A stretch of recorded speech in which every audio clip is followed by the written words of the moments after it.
Class previously topic में हम लोग ने एक्टिवेशन एनर्जी पढ़ा हुआ था। सो इस टॉपिक में हम लोग पढ़ेंगे Arrhenius equation. What is Arrhenius equation and what is the full name of Arrhenius. देखिए, आर्हेनियस इक्वेशन जो है वो हमें दी थी सेवेंटी आर्हेनियस ने।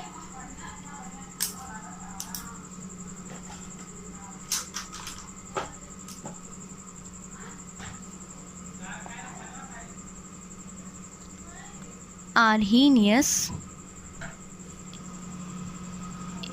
इक्वेशन सवांटे आर्हेनियस ने इस इक्वेशन को दिया था। ओके क्लास, आर्हेनियस इस इक्वेशन को उन्होंने दिया था 1889 में। उन्होंने इस इक्वेशन को दिया था और ये इक्वेशन हमें रिलेशनशिप बताती है। ये इक्वेशन हमें क्या बताती है? ये इक्वेशन हमें रिलेशन बिटवीन, ये हमें दो चीज़ों का रिलेशन बताती है। किस किस चीज़ का? पहला तो हो गया हमारा rate constant. Rate constant it is denoted by K of a reaction and the temperature of a system. Temperature of a system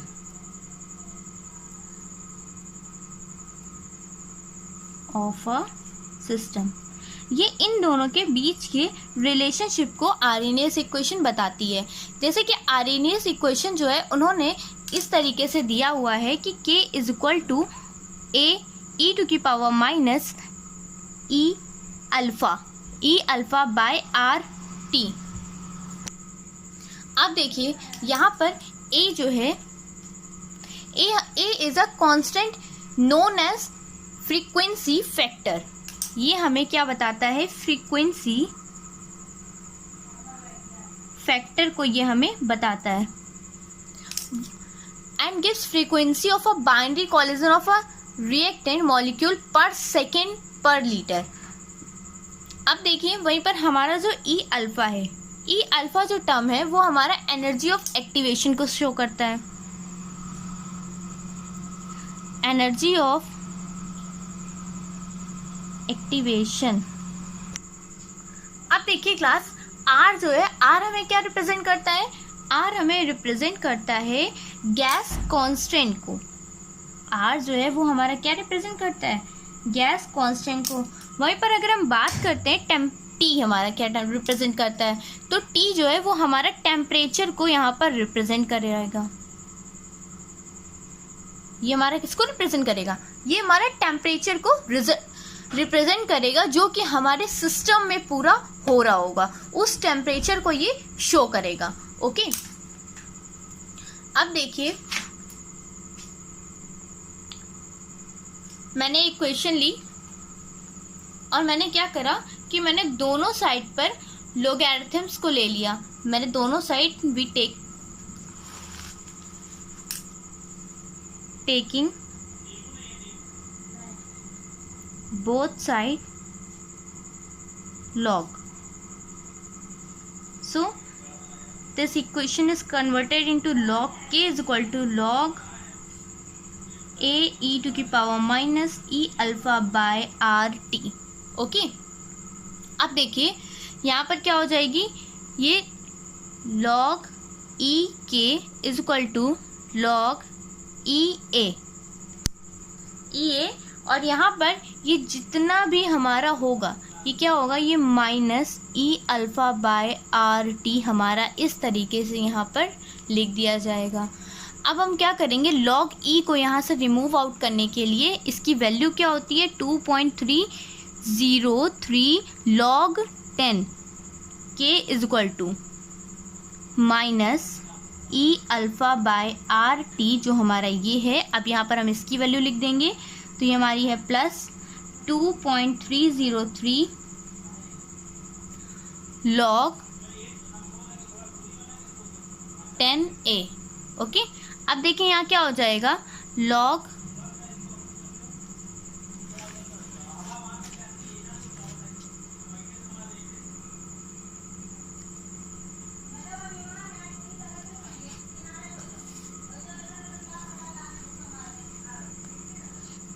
log 10k is equal to minus e over alpha upon 2.303 R/T plus log 10A। यहाँ आप लोग समझ रहे होंगे किस तरीके से आया। देखिए हमने क्या करा, पहले इस वैल्यू को हम क्या करेंगे यहाँ पर लेके आ गए। इस वैल्यू से हमने क्या करा है कि यहाँ पर हमने 2.303 का सीधे सीधे बस डिवाइड किया और कुछ नहीं किया है। इसमें डिवाइड करा तो ये कैंसिल हो गया, इसमें डिवाइड किया तो ये लिखा हुआ है, इसमें डिवाइड किया तो ये कैंसिल आउट हो गया। ओके, बस इसके सिवा हमने इस इक्वेशन में और कुछ भी नहीं किया है। ओके, अब देखिए, it is clear that as the value of T increases the value of K and hence the rate of reaction increases. The value of rate constant key at different temperature T can be calculated with the help of this equation provided the values of E alpha and A are known. The equation is also helpful in calculating the value of energy of activation E alpha of the reaction. Okay, like that rate constant method. There is a one topic related to Arrhenius rate constant. It is a part of this method. So if K1 and K2 are the rate constant measured at temperature T1 and T2, K1 and K2 is the rate constant and T1 and T2 is the temperature. According to Arrhenius, log, हमारी equation क्या थी, log 10K1 is equal to e to की power alpha 2.303 minus का था ये हमारा और plus log 10 लिखा हुआ था a। अब देखिए हम क्या करेंगे, इसी में हमने K1 के ऊपर तो बना ली, लेकिन अब हमें किसके ऊपर बनानी है, K2 के ऊपर बनानी है। R/T1 है यहाँ पर प्लस, यहाँ हो गया फिर नेक्स्ट वाले में log 10 K2 is equal to minus e to की e alpha 2.303 R/T2 plus log 10A। Okay class, अब देखिए हम क्या करेंगे, सबट्रैक्टिंग। हम ये हमारी इक्वेशन 1 हो गई, ये हमारी इक्वेशन 2 हो गई, हम इससे इसको माइनस कर देंगे। अब देखिए जब हमने इसको माइनस किया तो हमारा क्या आया यहाँ पर, log, हम इससे इसको करेंगे, सॉरी क्लास हमने कंफ्यूज हो गई मैं, इससे इसको करेंगे माइनस। ओके, जब हमने इससे इसको माइनस किया तो हमारा आया क्या है यहाँ पर, log 10 K2 minus log 10 K1 is equal to, ये भी है माइनस का, ये भी है माइनस का, माइनस माइनस हमारा हो जाएगा प्लस, उसके बाद बाहर इसका साइन है माइनस का, तो प्लस माइनस माइनस, यानी ये कैंसिल नहीं होगा। क्यों नहीं होगा, यहाँ पर देखिए, यहाँ पर T1 और T2 जो दिया गया है ये जो है डिफरेंट है यहाँ पर, क्योंकि इस बात का आपको ध्यान रखना पड़ेगा। तो यहाँ पर E/2.303 R 1/T2 minus 1/T1 हो जाएगा। अब देखिए ये दोनों सेम है तो ये दोनों कैंसिल हो जाएंगे आपस में। ओके क्लास, आई होप इतना क्लियर हो गया होगा आपको। अब देखिए नेक्स्ट में क्या है, हमारी जो इक्वेशन निकल के आएगी वो हमारी यही तो आएगी, log 10 K2/K1 is equal to e to की power E/2.303 R 1/T2 minus 1/T1। हमारी ये यहाँ पर इक्वेशन निकल करके आ जाती है।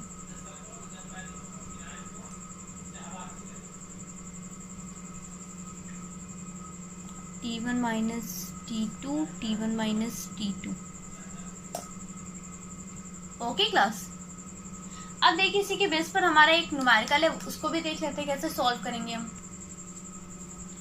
If the rate constant, question में बोला गया है if the rate constant for a reaction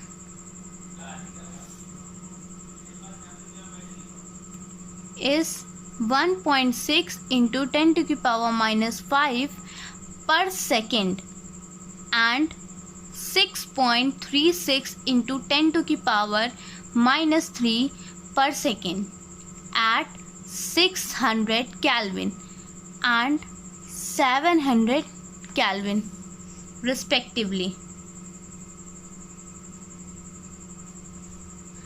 Calculate the energy of activation for the reaction. हमें इसके लिए कैलकुलेट करनी है. सो अब देखिए, अब हम पहले देख लेते हैं हमें दिया क्या क्या गया है. Rate constant for a reaction, यानी हमारा ये के दिया गया, ये के दिया गया. पहला वाला के हमारा K1 है, दूसरा वाला के हमारा क्या है, K2 है. ये देखिए K1 is equal to 1.6 into 10 to the power minus 5. K2 is equal to 6.36 into 10 to the power minus 3. ठीक है. अब देखिए, अब आगे क्या दिया गया हमारा 600 केल्विन एंड 700 केल्विन. दोनों चीज़ों में केल्विन में दिखा, यानी दोनों चीज़ें हमारा क्या है, टाइम है. ठीक है, हम टाइम लिख देते हैं यहाँ पर. T1 is equal to and T2 is equal to. T1 है हमारा 600, T2 है हमारा 700. अब देखिए हमारी इक्वेशन क्या थी क्लास. क्वेश्चन आप लोग ने पढ़ लिया होगा ध्यान से, सो मैं ऊपर कर दे रही हूँ. रेट कांस्टेंट की सबको वैल्यू पता ही होती है, 8.314 केल्विन जूल पर केल्विन पर मोल, ये इसकी होती है. ठीक है क्लास. अब according to Arrhenius equation,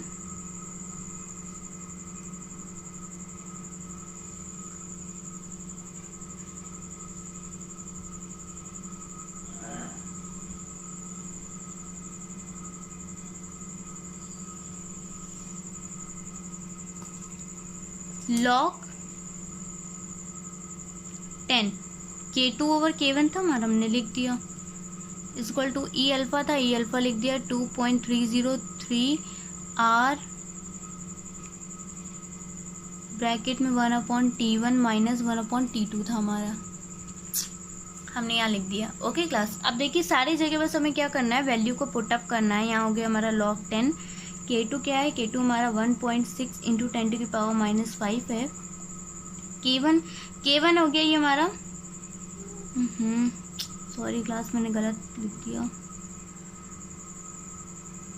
6.36 1.6 into 10 to की power minus 5 is equal to E alpha में यही निकालना है 2.303. आर हमारा क्या होता है 8.314. T1 हमारा क्या है 600 माइनस 700. अब देखिए जब अब हमने यहाँ पर सॉल्व किया यहाँ पर, तो देखिए ये हो गया 6.36 इंटू 10 टू की पावर माइनस 3 था. ये देखिए पहले मैंने यहाँ से एक पॉइंट हटाया, यहाँ से हटाया तो 1 0 यहाँ पर आ गया. ठीक है. अब जब मैंने इससे इसको काट दिया, पहले मैं क्या करती हूँ, ये जितने जीरोज हैं सबको ऊपर ले जाती हूँ. ये -3 हो गया, ये प्लस का 5 हो गया, ये माइनस यहाँ पर हो गया माइनस का 1. ये is equal to E alpha over, इन दोनों का मल्टीप्लाई कराइए तो देखिए इन दोनों का मल्टीप्लाई कराने पर आएगा हमारा 19.147. फिर हमारा T1 माइनस T2 अगर हमने करा तो हमारा आएगा 100 ओवर 42000 हमारा यहाँ पर ये आ गया. Okay class. आप देखिए अब हम क्या करेंगे, इसको सॉल्व करेंगे पूरा. देखिए अब हम क्या करेंगे, ई अल्फा को एक साइड ले आएंगे और सारी की सारी वैल्यू को एक साइड कर देंगे. ये हो गया हमारा E alpha is equal to 2.5993। Class आप सोच रहे होंगे 2.5993 कहाँ से आया है, तो मैं आपको याद दिला दूँ, जो अभी 6.36/1.6 लिखा हुआ था उसको मैंने सॉल्व करा है और हमारा ये निकल के यहाँ पर आया है इंटू 19.147 इंटू 421। इसको मैं इस तरीके से लिख दूँ तो कोई प्रॉब्लम तो है नहीं क्लास, ठीक है। तो मैंने इसको इस तरीके से लिख दिया, अपॉन में है हमारा 100। यहाँ से हटाया, कितने जीरो नीचे आएंगे, 1 2 3 4, वो 4 जीरो से अभी देखिएगा क्या क्या कैंसिल होगा, ये 4 जीरो कैंसिल हो गए। यहाँ से हटाया तो यहाँ से फिर हमारे 3 जीरो आ गए, ठीक है।